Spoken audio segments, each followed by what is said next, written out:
Hello, friends. How are you feeling today? And from which corner of the world are you listening to this voice? In today's video, we will speak about the nature of consciousness within dreams and the ways it can be explored at the intersection of science, esotericism, and ancient spiritual traditions.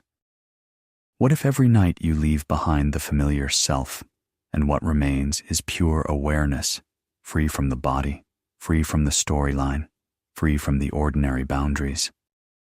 The mystery is that ancient scriptures and modern laboratories describe the same phenomenon, only in different languages, and all of this can be verified within your own experience, in your own bedroom. We are not here to promise miracles, but to offer a method, gentle observation, and mindful practice, which reveal their results to anyone willing to remain sincere with themselves. Now, allow me to share how it all began and where this path may lead.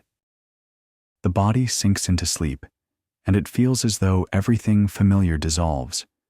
Gestures, conversations, thoughts, even the flow of time itself. Yet a question remains, impossible to set aside. Where does consciousness dwell in that moment? Does it vanish with the body, or does it continue along some hidden path where ordinary eyes cannot follow? Like a river disappearing underground only to emerge elsewhere, consciousness does not cease. It transforms its expression. Scientific research describes this with charts and signals. In specific moments, brain regions ignite, and electrical waves shift in rhythm. Ancient teachings speak differently. They see in dreams a gateway to hidden levels of existence, where the soul learns to discern between light and shadow. Practitioners of lucid dreaming add another voice, declaring that dreams can become a laboratory of awareness, a field for experimentation where reality bends and reshapes itself. Before us stand three paths: science, spiritual traditions, and personal practice. Three lines, like three streams, merging into one river. The first, neurobiology, offering measurable markers and replicable methods. The second, ancient texts portraying dreams as a school for the soul, a mirror of intentions and fears. The third, lucid dreaming practices, suggesting practical steps, keeping a journal, performing reality checks, and learning to notice thoughts and images even within the dream. It is vital to remember, this is not about faith and not about dogma.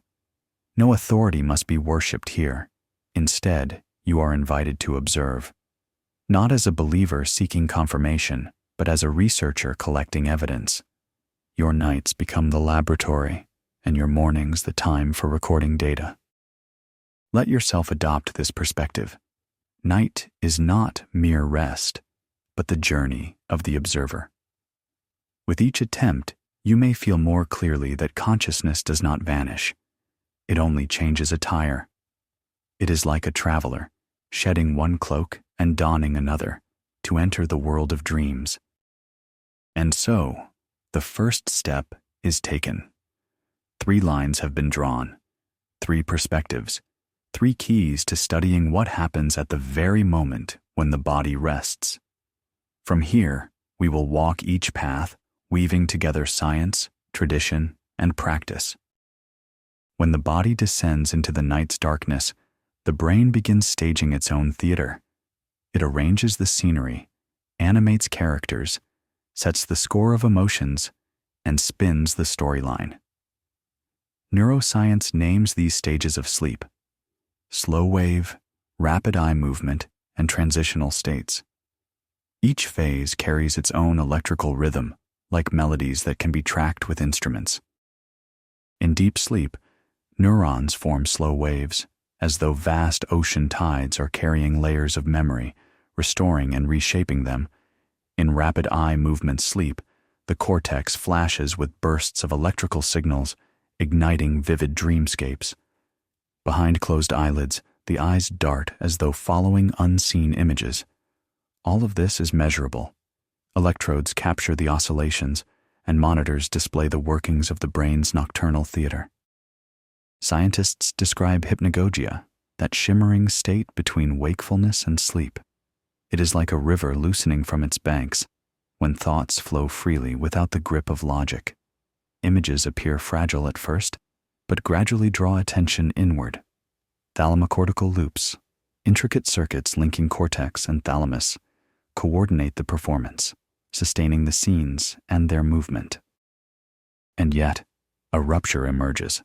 Science can measure wave frequencies, trace eye movements, describe activity patterns. But it does not answer the question, who is the one witnessing the scene? How do we account for the inner observer who perceives the dream from within? The brain model gives maps, but the map is not the traveler. These findings are valuable, for they allow us to speak the language of evidence. One can point to microarousals, repeating EEG patterns, and those intervals where attention seems to awaken.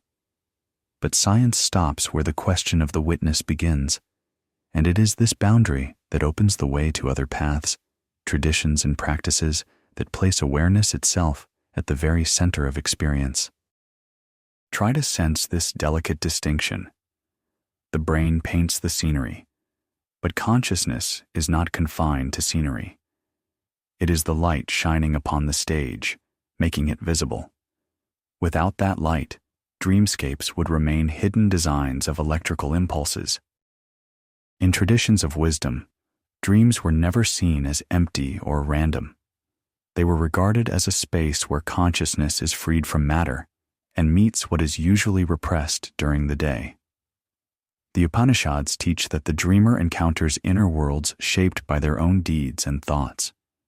Tibetan dream yoga insists that night is not just for rest, but for continuing practice, sharpening clarity of awareness.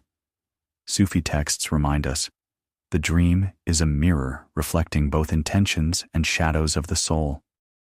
If dream is understood as a field of learning, 3 dimensions appear.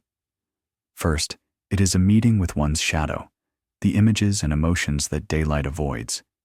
Second, it is a place for rehearsing intentions. What is carried in the heart blossoms in nocturnal symbols. Third, it becomes a school of discernment, where illusion is separated from clear presence. Traditions never promise miracles without effort. They emphasize discipline, gentle lifestyle, respect for the psyche, and clarity of motivation.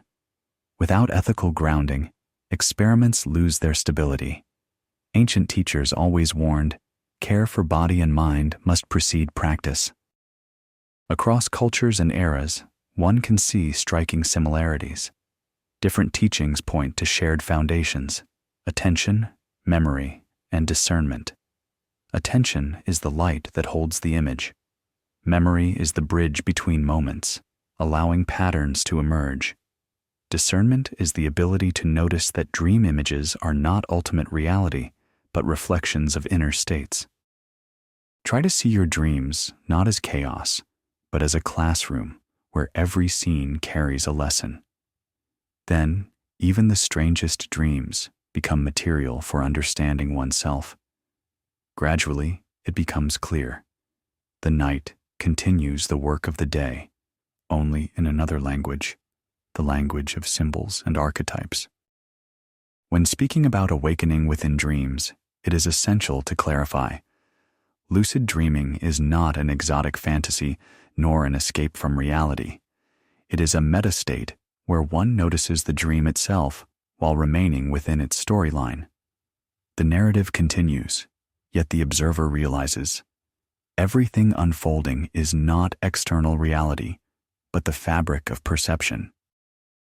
To approach this state, humanity has developed several simple, repeatable practices. The first is dream journaling. Each morning, immediately upon waking, images, emotions, and narrative elements are recorded. This habit strengthens memory and attention, building a bridge between night and day. The second is mnemonic induction. During the day, repeating the phrase, "I will see a dream, and remember it is a dream." Such a formula gradually imprints itself in the deeper layers of the psyche. The third is reality testing, cultivating the habit of checking during the day whether the surroundings are real, so the same habit arises in the dream. The fourth is intention anchoring. Before sleep, softly forming a purpose, spoken not as a command but as an invitation. There are also bodily and breathing methods of entering dreams. Gentle focus on breath, light relaxation of muscles, and observing the descent into hypnagogia create fertile ground for lucidity. The principle here is not force, but allowing. Consciousness is lulled, yet remains awake within. Yet boundaries must be honored. Lucid dreams are not therapy, nor a replacement for professional help in psychological struggles. They are not meant for sleep deprivation or harsh experiments on the body. Their strength lies in gentle integration, the ability to explore inner worlds without disturbing natural rhythms. Thus, dream awareness practices do not promise miracles, but they open a new dimension of experience. They allow us to step into the theater of the mind, not as a lost spectator, but as a participant aware of the very light that makes the stage visible. At this point, the narrative shifts. In traditional storytelling, we look for a hero, someone who embarks on a journey, faces trials, and makes discoveries. Here, however, the central character is not a person, but a method. It is the methodology that steps into the spotlight, becoming the hero of the practice and shaping the path forward. The minimalist nighttime protocol can be expressed in 3 steps. The first step is the mantra intention, a brief phrase spoken before sleep in a calm state. Not a magical spell or command, but a gentle reminder. Tonight I will see my dream and know that it is a dream. The second step is a short meditation, a few minutes of quiet breathing, watching the body, and releasing the burdens of the day, laying a clear foundation for the night's experience. The third step is recording the first image, upon waking, before the mind is captured by daily concerns, noting the first picture, feeling, or thought that arises. These 3 simple actions form a kind of algorithm. Their strength lies not in complexity, but in consistency. Repetition at the same time, under stable sleep conditions, turns the practice into a steady ritual. In such an environment, the observing consciousness gains a chance to awaken within the dream narrative. Yet every method requires an ethical filter. The practice remains sound only when it is voluntary, safe, and free from mystification. It does not demand belief in hidden powers, nor promise miracles. It offers instead a testable experience, steps that can be repeated and verified through one's own notes. Here, the logic of the story changes. We stop searching for a heroic seeker, because the seeker is the protocol itself. The individual simply becomes the witness, trying the method and checking its validity through personal experience. And within this turn lies a quiet liberation. The practitioner realizes no mysterious guide is necessary. Just 3 simple actions, carried out with attention and sincerity, transform the night into a laboratory and the method into the true protagonist of the tale. When one first encounters the idea of lucid dreaming or attentive exploration of night states, doubt almost inevitably arises. Skepticism may seem like an obstacle, but in truth, it becomes an essential ally. Without it, the practice easily turns into self-deception, where expectations overshadow direct experience. The first step is to acknowledge doubts in advance. Let them be part of the research, not a hindrance. Doubts can be written down in a separate list, an anti-journal. In it, unfulfilled expectations, misinterpretations, and cases where imagination outweighed facts are recorded. This list helps distinguish observation from fantasy, experience from projection. The second step is to establish markers of verification. These are concrete signs by which progress can be judged. For example, is meta-memory increasing? The ability to recall what happened in the dream as if from outside? Do symbols repeat with certain regularity? Is attention sustained longer than before? These markers remind us that research requires an observable foundation, not just inspiring ideas. The third step is recognizing blind spots. Every mind is susceptible to suggestion. It is easy to take a vivid dream as revelation, or confuse the effect of novelty with depth of insight. Skepticism protects against hasty conclusions. It reminds us, even if an experience feels profound, it must be tested for repeatability. Thus, skepticism ceases to be an enemy. It becomes an instrument of inner hygiene. It clears the field of experience from unnecessary interpretations and helps maintain honesty. For if we truly wish to understand the nature of consciousness in dreams, we must not confirm our expectations, but observe the facts, the light from which the fabric of nocturnal visions is woven. Once the theory and method are outlined, the time for practice arrives.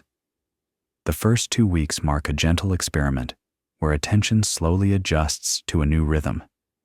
Here it is crucial not to rush or demand quick results. Night must remain a space of rest, an exploration, a light accompaniment to sleep. Evening steps, about an hour before sleep, create a small unwinding ritual. Put aside screens, dim the lights, allow the body to slow down. Formulate a simple intention in one sentence. Tonight, I will remember my dream. This statement should be calm and clear, free of pressure or expectation. It acts like a seed planted in the soil of the unconscious. Night steps. Do not struggle against sleep, but simply notice the soft transition into hypnagogia. There is no effort here, only observation. Let awareness drift with the images, like a boat carried by the current. If clarity fades, that is natural. The principle is not force, but trust in the process. Morning steps. Immediately upon waking, record the first image that arises. It might be a picture, a feeling, a fragment of storyline, or even a single word. All of it matters. Notes are not analyzed. They simply collect material. The context can also be added: time of waking, mood, bodily sensation. The experiment of the first 2 weeks rests on the principle of gathering data without interpretation. 14 days in a row, the journal is filled with fresh notes, but analysis is withheld. The value lies not in the symbols, but in cultivating the habit of observation. In this way, a foundation is laid. Gradually, the brain and attention begin to recognize the ritual. Participation in the experiment ceases to feel like an effort and becomes a natural rhythm of day and night. By now, the journal is filled with dozens of entries. The habit of recording images is well established, and attention has grown more receptive. At this stage, the experiment can deepen. New elements are added, expanding the practice gently without disrupting its flow. Evening steps. In the 3rd and 4th weeks, light mnemonic training is introduced. Several times during the day, attention returns to the breath. One pause, one inhale, and one exhale with the question, could this be a dream? This simple act plants a seed in the subconscious that may sprout at night. The nightly intention is now supported by small daytime reminders, a gesture or word linking day and night awareness. Night steps. Eventually, within a dream, the first shift may occur. The dreamer notices that the storyline is only a storyline. The images keep unfolding, but a faint distance arises, as if a transparent layer separates the action from the witness. This experience may last only seconds, but it confirms that the practice is alive. Safety instructions. The essential rule here is, see it, note it, release it. There is no need to hold on to the image or to force it longer. Any attempt at control risks collapsing the fragile structure of awareness. Lucid dreaming is not a battleground, but a field of observation. Morning steps. The journal can now include not only images, but also notes. Which techniques helped recall the dream? What mindset accompanied falling asleep? How well daytime reminders worked? Gradually, correlations appear. A daytime question resonates in a nighttime symbol. Thus, inner work begins to mirror itself in dreams. In this way, the third and fourth weeks mark a turning point. Attention not only gathers material, but also starts to witness its own activity within dreams. This is the first step toward transforming the dream from chaotic cinema into a laboratory of presence. At a certain stage of practice, what ancient teachers called transparent presence emerges. The dream scene continues to exist, but suddenly, as if by a switch, the density of the story vanishes. The imagery loses its conviction, the plot dissolves, and attention remains pure. It is a moment when everything collapses, yet the witness remains. Outwardly, this is hard to describe. One person may say the dream dissolved into light. Another might note that the dream world became thin and lost depth. A third may feel awareness holding steady, even as the images lost meaning. All such accounts point to the same essence: awareness separated from content. It is vital to stress: this is not magic, nor an entry into another dimension. It is a natural state of consciousness that becomes visible when allowed. Here, the distinction between experience and interpretation grows crucial. The fact of presence is the experience. Any thought about what it means is interpretation.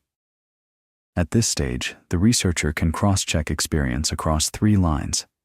Neuroscience identifies markers of attention, steady alpha and theta rhythms, microarousals, stable EEG patterns. Traditions call it clear awareness, or awakening in the dream. Personal journals confirm such episodes occur, but they cannot be forced, only arising when effort falls away. The conclusion is radically honest. The experience is possible, but not subject to coercion. It cannot be summoned at will or reproduced on demand. It arrives as a side effect of attentiveness and gentle consistency. And within this impossibility lies the deeper lesson. Consciousness cannot be grasped by hand. It can only be noticed, allowing the light to reveal itself. The final step always carries the temptation to summarize and provide a recipe. Yet in the study of dreams and the nature of consciousness, it is impossible to speak in terms of guaranteed results. Here, everything unfolds differently, like a journey where the road itself is more important than the destination. Thus, only a roadmap can be drawn, free of promises, but with clear markers to guide the way. First marker, sleep hygiene. Every practice rests on simple foundations: a regular rhythm of sleeping and waking, a calm environment, freedom from overload before bed. If the body is deprived of rest, the inner researcher loses ground. Caring for health and rhythm is the first prerequisite of depth. Second marker, intention. Intention works like a compass. It must be simple and honest. I wish to listen more carefully to what unfolds in my dreams. It is not a prayer for miracles or instant awakening. It is a quiet agreement to be a witness, even when the process feels ordinary. Intention does not promise outcomes, it sustains direction. Third marker, the journal. Writing transforms the fleeting into the tangible. Images, emotions, and fragments become part of memory when recorded. The dream journal is a mirror gradually revealing patterns, recurring symbols, states of mind, links between daily life and nocturnal visions. The journal need not be judged. It simply maps the traces of the path. Fourth marker, gentle meditation.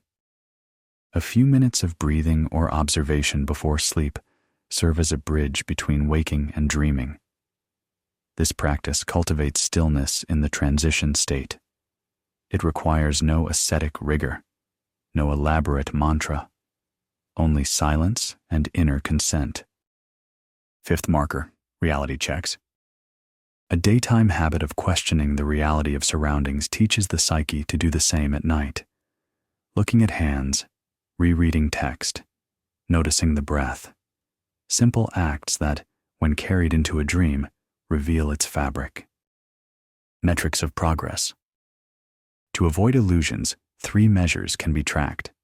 First, the quality of awakening. Is the morning clearer, lighter? Second, the frequency of lucid moments, not their brilliance, but their repeatability. Third, the calm of attention. Is inner restlessness fading? Is presence easier to sustain? These are not absolutes, but signposts of genuine movement. Ways of deepening. Those who wish to go further may follow different streams. 1. The teachings of traditions, such as Tibetan or Sufi systems. Another, sleep science, uniting personal insight with objective evidence. A third, integration, allowing night awareness to flow into daytime life. Awareness in dreams, maturing into awareness in action. Final stance. This path is not about achieving a special state, but about being honest with oneself. The dream is a laboratory, and the researcher must remain a witness, not a prophet. The purity of experience matters more than elegant interpretations. Thus, the roadmap ends with an invitation. Continue as explorers. Compare facts, nurture awareness, avoid hasty conclusions. Let every night be a new field of observation, and every morning a new page of the journal. There is no ending here, only the path. Every journey ends in silence. After a long path, there comes a moment when words grow gentle and awareness turns inward. So too here, our story of dreams, of attention, and of the search for consciousness now draws to a close. I want to thank you for being here, for allowing yourself to walk this path, step by step, chapter by chapter. You listened to the voices of science and tradition, practiced simple methods, and learned to trust observation. None of this is just theory on a page. It becomes real only through your own experience. Keep what resonated with you and release the rest. Let each night be not only a time of rest, but an opportunity to meet yourself more deeply. Let each morning bring clarity, lightness, and gratitude for the simple act of waking. There is no need to seek instant miracles. The value lies in continuing as explorers, honest, attentive, and open. Every dream, every shadow, every image can become part of your journey toward the inner light. Thank you for sharing your time and attention with this story. May it remain a quiet reminder. Everything essential is already within you. Until we meet again, in the night, in the silence, and in the light that never fades.